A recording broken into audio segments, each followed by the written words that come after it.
जब वो बेहिजाब हो, जब जब वो बेहिजाब हुए, जब जब, और जिस जिसके पास वो बेहिजाब हुए, अबू बकर को सिद्दीक बनाया, उमर को फारूक बनाया है। जब वो बेहिजाब हुए तो उस्मान को ज़ुन्नूरैन बनाया, और जब वो बेहिजाब हुए तो अली को शेर खुदा बनाया। जब जब वो बेहिजाब हुए गिरतों को उठाया है। एक अरब ने आदमी का बोलबाला कर दिया, खाक के जर्रों को हमदोशे सुरैया कर दिया। खुद न थे जो राह पर औरों के हादी बन गए, क्या नजर थी जिसने मुर्दों को मसीहा कर दिया। अल्लाह अल्लाह अल्लाह। और फिर गुस्ताखों की जिंदगियां लंबी नहीं होती, गुस्ताखों की जिंदगियां लंबी नहीं होती। और जो हुजूर की शान में भौंकता है ना, एक लिख के बात रख लो, जिंदगी भर वो छुप छुप के घूमता है। यहीं पे नहीं, पहले से रिकॉर्ड यही है, पहले से रिकॉर्ड यही है। वजह यह है कि भौंकने वाले कुत्ते को यह पता होता है बाहर शेर टहल रहा, भौंक तो लिया अंदर बैठकर। मैं अपने बारे में नहीं कह रहा हूं, 8 साल का हमारा बच्चा भी शेर होता है। इसीलिए आपको पता है उस पाखंडी के यहाँ 8 साल का बच्चा अंदर गया था तो पेपर में आ गया, मुसलमान बच्चा। अरे वो पानी लेने के लिए गया था, पानी लेने के लिए गया था, पेपर में आ गया। सबको बुला लिया कि ये मुसलमान बच्चा अंदर कैसे आ गया। मैं ताज्जुब में था, 8 साल का बच्चा आया तो क्या हुआ, पानी लेने गया। लेकिन बाद में पता चला ये 8 साल का तो है, लेकिन नाम मेरे मुस्तफा से जुड़ा है। हाय हाय हाय हाय। इसीलिए तो आला हजरत कहते थे ना, शेर को भी खतरे में लाता नहीं कुत्ता थे। उस दरबार से वाबस्तगी तुम्हारी भी है मेरे अजीजों। आप क्या समझते हो हम टूटे बिखरे हुए? आप क्या समझते हो मीडिया भौंक भौंक करके तुम्हें बताता है ये बिल्कुल बिछड़ी हुई कौम है, रिपोर्टें बताती हैं आवारा कौम है। देखने में भी यही लगता है, देखने में भी यही लगता है टूटी बिखरी हुई कौम है। अरे इतनी टूटी बिखरी हुई होती तो तुम्हारी नजरों में 24 घंटे क्यों चल रही होती? सारे मुद्दे हम पर क्यों? अरे तुम इलेक्शन जीतते हो हमारे नाम पे। हाय हाय हाय हाय। आज भी मैं आपको बताता हूं, जितने पॉलिटिशियन या कोई भी ढका छुपा होगा कोई जानता नहीं, और विलन बनना चाहता है तो हमारा नाम लेकर गालियां देता मशहूर होता है। तुम्हें फेम के लिए भी हम चाहिए, मीडिया वाले तुम्हारी दुकान के लिए भी हम चाहिए। वाह वाह वाह, क्या कहने, वाह। कि तुम बिखरे हुए हो कौन कहता है? बात यह है कि तुम्हें नर्वस बना दिया गया, तुम्हें नाउम्मीद कर दिया गया। दुनिया को पता है ये सोए हैं। निकल करके सहरा से जिसने उलट दिया था तख्ते रोमा को, सुना है कुदसियों से मैंने कि वो शेर फिर होशियार होगा। इसलिए दुनिया ये जानती है कि ये बेदार हो गए तो मसला है। मैं आपसे कहता हूं टूटे बिखरे जिस तरह की भी रिपोर्टें तुम्हारे पास दी जाएं, मायूस ना हो। अल्लाह ने तुम्हारे पास आज भी इश्क रसूल की दौलत दे रखी है। ये दौलत वो है जो कायनात की सबसे बड़ी दौलत है। और इसीलिए मैं कहता हूं आ जाओ सारी जगहों से समेट करके।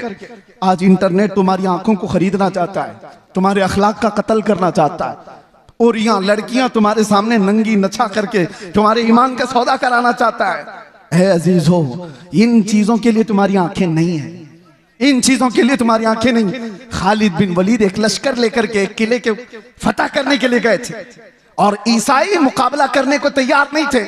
मुहासरा कई दिन तक चला। बाद में ईसाई पादरी ने चाल क्या चली थी, आकर के खालिद बिन वलीद से कहा हम लड़ेंगे नहीं, आप अपनी फौज को लेकर 3 दिन के बाद बाजार से गुजरते हुए हमारे किले तक आ जाइए, सही सलामत आ गए तो चाबियां आपके हवाले। खालिद बिन वलीद ने शर्त मंजूर कर ली, मगर उन खबीसों ने चाल ये रची थी 3 दिन के अंदर सारे मुल्क से हसीन तरीन लड़कियों को आधे कपड़ों में लाकर बाजार में खड़ा कर दिया, दौलत के अंबार बिछा दी। क्योंकि उन ईसाइयों को मालूम था खालिद बिन वलीद के साथ जितनी फौज आई है ये सब जवान लोग हैं। भड़कता हुआ नफ्स नौजवानों के साथ होता है, और नौजवान जल्दी बिकता है तो औरत पर या दौलत पर। और ईसाइयों ने ये रच दिया था। 3 दिन के बाद खालिद बिन वलीद जैसी बाजार में कदम रखे, शर्त के मुताबिक नजर पड़ी और यहाँ लड़कियों पर खड़े हो गए, और पलट करके गुलामान मुस्तफा को जो उन्होंने तकरीर की थी, अल्लाह अल्लाह, ये कहा था ऐ गुलामान मोहम्मद आज तुम्हारे इम्तिहान का दिन है, अगर कदम डगमगाए तो कयामत तक फटकार बरसेगी, और सलामत रहे तो अल्लाह के यहाँ महबूब कहलाए जाओगे। उन्होंने पूछा हमें करना क्या है? कहा वही करो जो मेरे मुस्तफा करते थे। कहा क्या करना है? मेरे आका जब बाजार में चलते थे तो अपनी नजरें नीची रखते थे, बस इस पर अमल करो और निकल जाओ।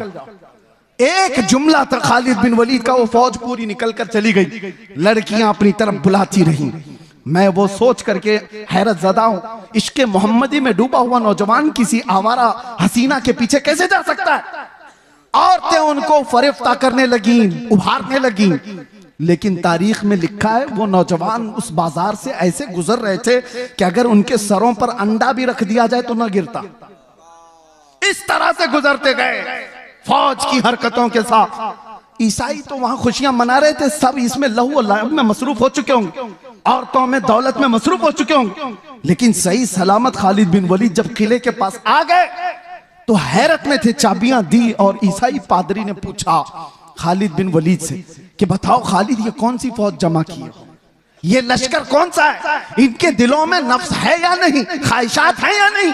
हमने हर तरह का हुस्न लाकर रख दिया था, तुम्हारा कोई नौजवान देखने को तैयार नहीं। खालिद बिन वलीद ने तारीखी जुमला कहा था, वही है जो हमारा मौजूए सुखन है। कहा था नादानो, तुम उन आंखों को खरीदने की कोशिश करते हो जिन आंखों में पहले से जमाले मुस्तफा बसा है।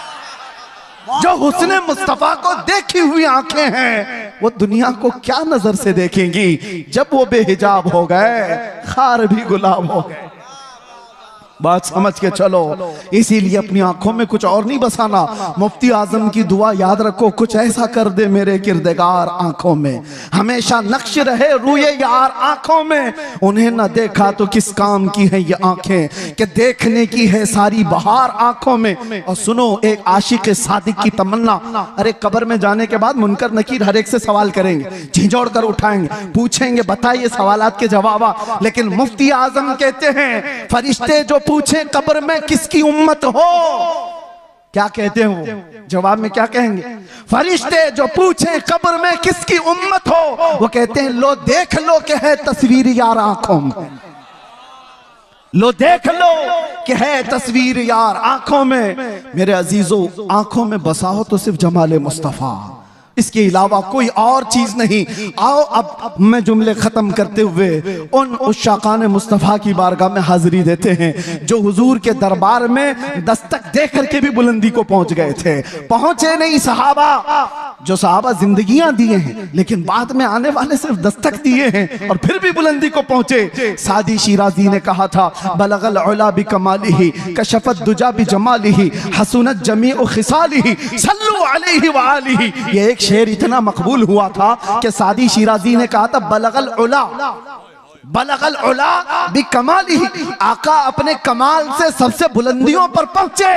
एक दूसरे फारसी शायर हैं, वो कहते हैं सादी ने कहा था रसूलुल्लाह बुलंदी पर पहुंचे, और मेरे आका ने सादी को फारसी में इतना बुलंद किया कि कोई उसके कदम तक भी नहीं पहुंचता।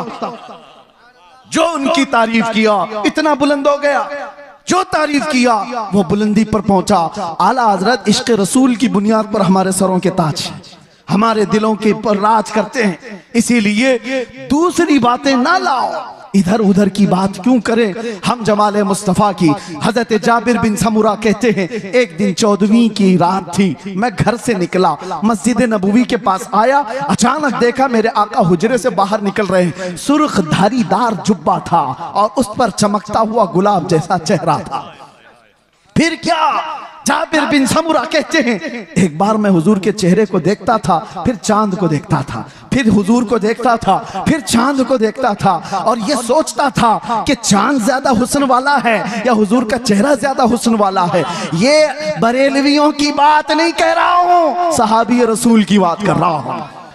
या आज जो ताना देते हो कि ये बरेलवी, इस तरह के बरेलवियों की बात ही वो है जो सहाबा की बात, साहबी रसूल की बात कर रहा हूं। साहबी रसूल कहते हैं मैं चांद भी देख रहा था, हुजूर का चेहरा भी देख रहा था। बार बार इधर उधर करने के बाद मैंने पूछा दिल से, बता हुस्न वाला ज्यादा कौन है? तो उनकी जुबान से जो जुमले निकले, शायर कहता है अपनी तर्जुमानी करते हुए, अरे चांद से तशबीह देना ये भी क्या इंसाफ है, चांद से तशबीह देना ये भी क्या इंसाफ है। चांद में तो दाग है, हुजूर का चेहरा साफ है।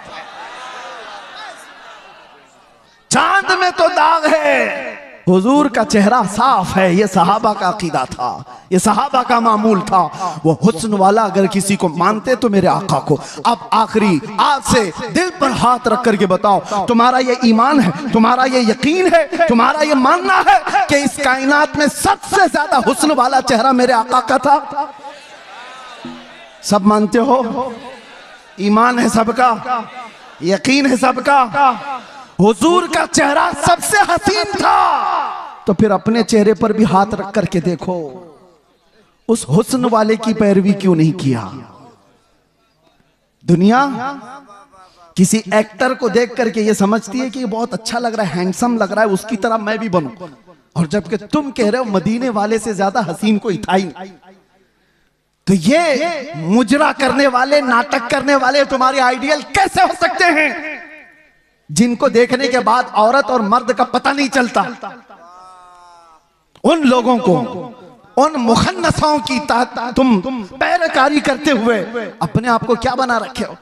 नौजवान कानों में बालियां, हाथों में चूड़ियां और चूटी भी रखने लगा, कपड़े इतने फाड़ कर पहनने लगा। कौन सी जात है ये, कौन सी मखलूक है? नंगा रहना लड़कियों को बेनकाब कर दिया। ये जालिम दुनिया है जो इंसान को इंसान रहना नहीं चाहती, देना नहीं चाहती। आज आपको पता है पूरी दुनिया